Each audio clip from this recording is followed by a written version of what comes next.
So hello dear students, आज हम वापस आ गए हैं अपने कोऑर्डिनेट ज्योमेट्री की सीरीज़ के साथ, जो कि हमने स्टार्ट की थी अपनी प्रीवियस क्लास में, राइट। सो हम उसमें ऑलमोस्ट अपना 60 to 70% part of the chapter हम कंप्लीट कर चुके हैं। अब हमारे पास सिर्फ distance formula and mid point formula बचता है। डिस्टेंस फार्मूला भी हमने स्टार्ट कर दिया था, बट पिछली क्लास में हमने काफ़ी बेसिक क्वेश्चंस किए थे। आज हम डिस्कस करेंगे कि इस डिस्टेंस फार्मूले पर कितने टाइप के क्वेश्चंस बन सकते हैं। Okay, so let's start. यहाँ पर मैंने आपके अलग अलग टाइप्स लिख दिए हैं जो कि डिस्टेंस फार्मूला पे पूछे जाते हैं। Okay, like basic distance and आपका distance from origin, missing coordinates, equidistant points, collinearity, shape classification. आज हम ये सारे टाइप्स डिस्कस करने वाले हैं।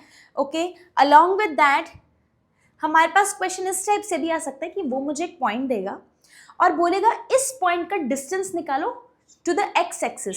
तो अगर कोई एक्स एक्सिस पर मेरा पॉइंट लाई कर रहा है तो आप खुद सोचिए, अगर वो एक्स पे लाई कर रहा है तो वहाँ पर वाई एग्जिस्ट नहीं कर रहा। तो इसलिए अगर वो एक्स पे लाई करता है तो वहाँ पर कोऑर्डिनेट्स मेरे बनते हैं एक्स कॉमा जीरो, यानी वाई की जगह जीरो, क्योंकि वहाँ पर वाई नहीं है। ओके, लाइकवाइज अगर मेरे पॉइंट्स वाई एक्सिस पर लाई कर रहे हैं तो वहाँ पर एक्स नहीं है, that's y zero comma y. Understand that. Now यहाँ पर एक 3D फॉर्मूला भी मैंने लिखा है, जस्ट इन केस मेरे पास 3D प्लेन आ जाता है तो वहां पर फिर मेरे कोऑर्डिनेट्स तीन होंगे, x1 y1 z1, x2 y2 z2। उस केस में बस इसका इससे डिफरेंस, इसका इससे डिफरेंस और इसका इससे डिफरेंस का square and then under root, यानी है वही, बस इसमें z2 minus z1 extra part है। Understand? So let's start with the questions we have. Okay, now the very first thing मैंने आपको बताया, सबसे पहला टाइप था बेसिक डिस्टेंस, वो हम ऑलरेडी डिस्कस कर चुके हैं। दूसरा टाइप था डिस्टेंस फ्रॉम ओरिजिन, हम वहां से स्टार्ट करें। हमने पढ़ा है ओरिजिन इंटरसेक्टिंग पॉइंट होता है एक्स और वाई एक्सिस का। आपको याद हो तो मैंने आपको बताया था this is x, this is y and this is origin which is 0,0, right. तो अगर मुझे किसी चीज का डिस्टेंस फ्रॉम द ओरिजिन निकालना है, उसका मतलब क्या होगा कि मेरा एक पॉइंट तो ये है और मेरा दूसरा पॉइंट क्या है, ओरिजिन, मतलब 0,0। ओके, तो इस केस में ये x1 y1 x2 y2, मेरे पास डिस्टेंस फॉर्मूला क्या कहता है, it's under root x2 minus x1 square plus y2 minus y1 square. x2 क्या है, यहाँ पर 0 है, 0 माइनस 3 स्क्वायर, 0 माइनस -4, सो -4 है, ये ध्यान रखना, ये बच्चे गलती कर देते हैं, and then whole square. Okay, 0 minus 3 मेरा -3 बनेगा और यहाँ पर 0 माइनस माइनस प्लस, तो ये सिर्फ 4 का स्क्वायर बनेगा, राइट। -3 का स्क्वायर 9, 4 का 16, दोनों का 25, 25 का अंडर रूट 5 यूनिट्स। सो मेरा distance from origin of this particular point is 5 units. ठीक है, then coming to the next type, हमने पढ़ा कि वो हमारे को मिसिंग कोऑर्डिनेट्स वाला क्वेश्चन देगा। मिसिंग कोऑर्डिनेट्स यानी आप देख पा रहे हैं कि मेरे पास ये शेप है पैरेललोग्राम, उसने मुझे ये कोऑर्डिनेट्स दिए, बट उसने ये वाले मुझे कोऑर्डिनेट्स मिसिंग आउट कर दिए, ये मुझे खुद निकालना है। ठीक, क्वेश्चन में वो हमें हमेशा गिवन देगा which shape it is. Okay, so it is parallelogram in front of you. हमें पता है कि पैरेललोग्राम की अपोजिट साइड्स इक्वल होती हैं, राइट। तो इसमें अपोजिट साइड्स इक्वल होने का मतलब क्या है कि यहाँ पर PQ जो होगा वो इक्वल होगा RS के, दिस एंड दिस, राइट। और यहाँ पर PR इक्वल होगा QS के। तो बस अब मुझे क्या करना है, डिस्टेंस फॉर्मूला लगाना है। पहले हम PQ और RS की बात कर लेते हैं। PQ तो इसको मैं x1 y1 x2 y2 मान रही हूँ, ठीक है, एंड इधर इसको x1 y1 और इसको x2 y2 मान रही हूँ। ठीक, पहले PQ निकालूंगी तो PQ क्या होगा, under root x2 minus x1 square plus y2 minus y1 square, and इधर RS क्या होगा, x2 minus x1 square plus y2 minus y1 square. Hopefully clear होगा, मैंने सीधा पॉइंट्स रख दिए हैं। ठीक है, सबसे पहली बात आपको याद रखना है कि हमें कभी भी अंडर रूट हटाना है, मैंने लास्ट क्लास में भी बताया था हमें क्या करना होगा, हमेशा स्क्वायरिंग बोथ साइड्स। तो अंडर रूट हट जाएगा, मैं यहाँ पर स्क्वायरिंग बोथ साइड्स लिखूंगी और दोनों साइड से अंडर रूट हट जाएगा, तो अब मेरे पास सिर्फ अंदर वाली वैल्यूज बचेगी, x minus 5 square plus y minus 3 square. ठीक है, 2 माइनस 0 यानी कि 2 ही बचा, तो 2 का स्क्वायर, 2 माइनस 3 यानी माइनस 1 का स्क्वायर। अब ये x में से 5 तो जा नहीं सकता है, तो यहाँ पर मैं क्या लगाऊंगी, a minus b whole square. Okay, so it will be a square plus b square minus 2ab, ऐसे ही ये वाला होगा a square plus b square minus 2ab। Hopefully it is clear to all of you. 2 का square 4, 1 का square 1, hair x square, 5 का square 25, 5 2 ज़ा 10 and x minus 10x plus y square plus 9 square minus 6y। अब मुझे सारे number एक side करने हैं, ओके, एंड आपके अलजेब्राइक टर्म्स एक साइड करने हैं। So it is 5 x square minus 10x plus y square minus 6y, and here it is 25 and 9. Okay, so 25 plus 9 will give me 34. ठीक, ये 34 इधर आएगा तो ये माइनस का हो जाएगा, and here I will get a equation which is 5 minus 34 is equals to x square plus y square minus 10x minus 6y. ठीक है, यहाँ पर मेरा बनता है minus 29 plus minus minus and sign of the bigger number. So it is the equation that I have got so far. ठीक है, अब सॉल्व करते हैं हम इसको. So here we have PR and QS. So PR and QS यानी अब मेरे पास ये और ये है. So इस केस में मैं इसको x1 y1 इसको x2 y2 मान रही हूँ, इसको x1 y1 और इसको x2 y2 मान रही है, क्योंकि अब मुझे इस तरीके से देखना है वर्टिकली.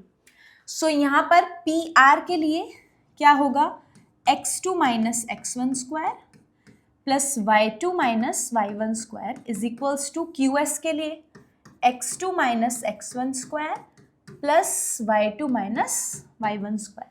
फिर से अंडर रूट हटाना है, so squaring both sides. Okay, तो यहाँ पर 5 माइनस 0 यानी 5 का स्क्वायर, 3 माइनस 3 0 का स्क्वायर 0 ही होने वाला है. यहाँ पर फिर से a plus b a minus b का होल स्क्वायर लगेगा, so it is a square plus b square minus 2ab. फिर से a square plus b square minus 2ab. Okay, 5 का स्क्वायर 25, यहाँ पर हो गया x स्क्वायर, 2 का square 4 minus 4x plus y square, फिर से 2 का स्क्वायर 4 माइनस 4y. नंबर एक साइड लाएंगे तो यहाँ पर हो जाएगा 25 is equals to x square plus y square minus 4x minus 4y, और नंबर है 4 एंड 4, सो 4 प्लस 4 8, एंड ये दूसरी साइड आकर क्या हो जाएंगे, माइनस हो जाएंगे. So 25 minus 8 is equals to x square plus y square minus 4x minus 4y. Got it. फिर से हम इन दोनों को कैंसिल करते हैं, सो I will get 17 is equals to x square plus y square minus 4x minus 4y. ये हो गई मेरी equation 2 and this is my equation 1. Okay, हमें क्या करना है, दोनों equations को solve करना है and we will get the value for x and y. ठीक है, so let's say हम दोनों को माइनस कर लेते हैं. So on just subtracting them, 17 is equals to x square plus y square minus 4x minus 4y minus 29x square plus y square minus 10x minus 6y. इन सब के sign change करेंगे एंड कैंसिल करेंगे and you will get the values. Okay, hopefully it is clear. Fine, then coming to the next thing. Next is find the coordinates of point P which is equidistant to Q and R, यानी मेरे पास line segment पे दो points हैं Q and R. Q है 2, -5, R है -2, 9. इन दोनों के बीच में लेट्स से एक पॉइंट पड़ रहा है M, जो कि इन दोनों से इक्वल डिस्टेंस पे है. ठीक है, अगर ये इन दोनों से इक्वल डिस्टेंस पे है तो इसका मतलब मैं ये कह सकती हूँ कि यहाँ पर आपका QM is equals to MR है, कह सकती हूँ, राइट. सो यहाँ पर इसके कोऑर्डिनेट्स मुझे नहीं पता है, XY ले लेते हैं. इसको करने के आपके पास दो तरीके हैं. अगर आप मान लीजिए कोई चीज किसी से इक्वल डिस्टेंस पे है तो इसका मतलब क्या है, इसका मतलब ये है कि वो उन दोनों के बीचों बीच है. बीचों बीच है इसका मतलब ये इनका क्या है, मिड पॉइंट. और अगर हम बात करते हैं मिड पॉइंट की तो आपके पास मिड पॉइंट निकालने का एक फॉर्मूला होता है which is x1 + x2 by 2 y1 + y2 by 2. आप अगर निकालेंगे तो इसमें x और y की वैल्यूज आ जाएंगी. तो चलिए हम इसी से सॉल्व कर लेते हैं. तो यहाँ पर ये है मेरा x1 y1 x2 y2. Okay, x के कोऑर्डिनेट्स अगर मुझे निकालने हैं तो मैं डायरेक्ट निकाल सकती हूँ. कैसे, x1 + x2 by 2 and y के लिए y1 + y2 by 2. 2 - 2 will give me 0. 0 by 2 is 0. और यहाँ पर minus plus minus but the sign of bigger number, so 4 by 2 means I got 2.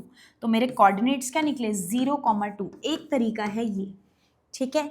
And I will suggest you to go with this method only. दूसरा थोड़ा बड़ा है. दूसरे में मैंने क्या बोला, QM और MR एक दूसरे के इक्वल हैं. तो इसका मतलब क्या है, मैं पहले QM का डिस्टेंस निकालूंगी डिस्टेंस फॉर्मूले से, MR का डिस्टेंस निकालूंगी डिस्टेंस फॉर्मूले से, और दोनों को इक्वल पुट कर दूंगी. वही इक्वेशंस बनेंगी और हमें फॉर्मूला निकालना होगा. Are you getting my point? ठीक है. So I will suggest you to go with this whenever question is about equal distance.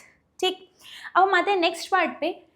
Collinearity दिखाने के लिए अगर मेरे पास कोई लाइन है A B C, 3 पॉइंट्स हैं, तो कोलिनियर अगर ये हैं पॉइंट्स तो इनके लिए कंडीशन आपको याद रखनी है कि हमेशा AB और BC का सम इक्वल आएगा AC के. अंडरस्टैंड? तो मुझे तीनों के डिस्टेंस फॉर्मूले से डिस्टेंस निकालने हैं एंड शो करना है इक्वल आ रहा है सम तो यस, नहीं आ रहा है तो नो. सो देखते हैं A और B का अगर हम निकालें तो यहाँ पर ये एंड ये है मेरे पास. It is x1 y1, it is x2 y2. So AB क्या होगा, √x2 - x1. x1 -5 है तो उसको मैं अगेन ब्रैकेट में लिखूंगी, and y2 - y1 square. Okay, यहाँ पर minus minus plus, so 1 + 5 square, और यहाँ minus minus plus, sign minus का. ठीक है, सो 1 + 5 6 स्क्वायर, 6 का स्क्वायर 36, 2 का स्क्वायर 4, तो मेरे पास ये बनता है √40. ठीक है, अब निकालते हैं BC. सो BC के लिए मेरे पास कोऑर्डिनेट्स क्या होंगे, 1 - 1 and 4 - 2. So it is x1 y1 x2 y2. ठीक है, और BC के लिए क्या हो जाएगा, √x2 - x1 square plus y2 - -1 square. वैसे ही y2 - y1 है, y1 -1 है, इसलिए मैंने ब्रैकेट के अंदर लिखा है. ठीक है, सो 4 - 1 हो गया 3 का स्क्वायर, और यहाँ पर क्या बनेगा, माइनस माइनस प्लस. सो -2 + 1 क्या बनेगा, -1. 3 का स्क्वायर इज 9, 1 का स्क्वायर 1, तो ये आ गया √10. क्लियर? अब आते हैं तीसरे पे विच इज AC. AC के लिए मेरे कोऑर्डिनेट्स होंगे ये, it is x2 y2 x1 y1. Hopefully आपको समझ में आ रहा है. सो x2 -5 का स्क्वायर प्लस -2 - 1 का स्क्वायर. ठीक है, माइनस माइनस फिर से प्लस, सो 4 + 5 9 का स्क्वायर, minus minus plus, sign minus का वही 3, -3 का स्क्वायर भी 9 स्क्वायर. सॉरी, ये हम ऑलरेडी कर चुके हैं स्क्वायर. सो -3 का square 9 and here we have 9 का square which is 81 plus 9 it will become 90. ठीक है, हम इस बेसिस पर अभी डिसाइड नहीं कर सकते कि ये तीनों आपस में इक्वल हैं या नहीं. हमें अभी क्या करना पड़ेगा, इनका फर्दर मोर देखना पड़ेगा मुझे. एक है √40, एक है मेरे पास √10 and one of them is √90. ठीक है, इन्हें अभी हमें खोलना पड़ेगा. कैसे? 90 को मैं लिख सकती हूँ 9 10s are 90. For 9 I can write 3 into 3 and 5 into 2. 3 का पेयर बन रहा है, बाहर जाएगा. सो ये बन रहा है 3√10. ठीक, √10 को हम नहीं छेड़ सकते क्योंकि 5 2s are 10 कोई पेयर बनेंगे नहीं. 40 को कर सकते हैं 4 into 10 एंड 4 का मतलब है 2 2s are 4 पेयर बना एंड 2 आउटसाइड. अब मैं देखती हूँ ये है AB, ये है BC, ये है AC. AB प्लस BC करना है मुझे. तो ये है 2√10 और ये है सिर्फ √10. सिर्फ √10 का मतलब बाहर है 1. सो 2 + 1 कितना आ गया 3√10. और AC भी कितना है 3√10. तो यानी मेरे पास AB plus BC is equal to AC, hence they are collinear. तो हमेशा आप इसको एक्सपैंड करके रूट सॉल्व करना, तभी पता लगेगा इफ दे आर कोलीनियर और not. Okay, coming to the next thing, it is shape classification. आपको वो 4 पॉइंट्स देगा, ठीक है, उनके कोऑर्डिनेट्स भी देगा और बोलेगा इसको जस्टिफाई करो कि ये कौन सी शेप है. ठीक, सो यहाँ पर हमारे पास ये शेप्स बन सकती हैं.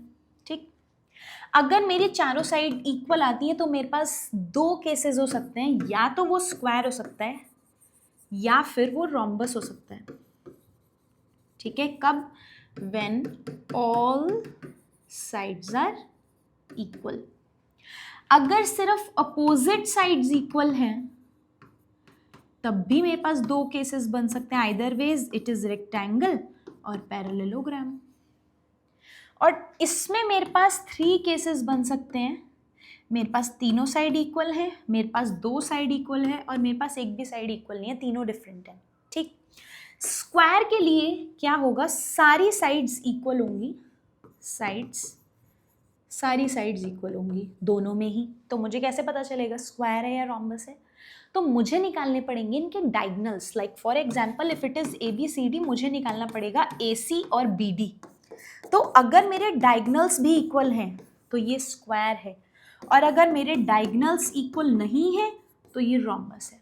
ठीक, इसमें भी लाइकवाइज अगर मेरे अपोजिट साइड्स के साथ डायगोनल्स इक्वल हैं तो रेक्टेंगल है, और अगर मेरी अपोजिट साइड्स के साथ डायगोनल्स इक्वल नहीं है तो ये पैरेललोग्राम है. अगर मेरी तीनों साइड्स इक्वल हैं तो ये इक्विलेटरल ट्रायंगल है. सिर्फ 2 साइड्स इक्वल हैं तो आइसोसेलेस ट्रायंगल है. एक भी साइड इक्वल नहीं है तो स्केलेन ट्रायंगल. ठीक है, सो ये सारी बातें अच्छे से याद रखें. एक और केस बनता है, अगर मेरी ट्रेपीजियम वाला केस वैसे आपके में नहीं बन पाएगा क्योंकि वहाँ पर डिस्टेंस का मैटर है. ठीक है, सो ये सारी शेप्स आपको ध्यान रखनी है अच्छे से, because they might be asked. Then mid point formula is the last thing of this chapter. ये हम ऑलरेडी डिस्कस कर चुके हैं. अगर कोई भी पॉइंट बीच में लाई कर रहा है एकदम मिड ऑफ द लाइन के, तो फॉर्मूला इज दिस. आपके पास क्वेश्चन मैं करा चुकी हूँ 2 ऑलरेडी. सो ये वाला क्वेश्चन आपका होमवर्क है. इसने बोला ये लेट से मिड पॉइंट M है XY और ये AB 2 पॉइंट्स हैं. आपको मिड पॉइंट के कोऑर्डिनेट्स निकालने हैं. सो you people will do this question in homework, and next class से I'm gonna start the series of your NCERT. अभी जो आपकी updated NCERT आई है, हम उसकी सारी exercises 1 by 1 solve करेंगे. So बहुत मज़ा आने वाला है. You also just join that series, okay, and share it with your friends. Bye bye. Thank you.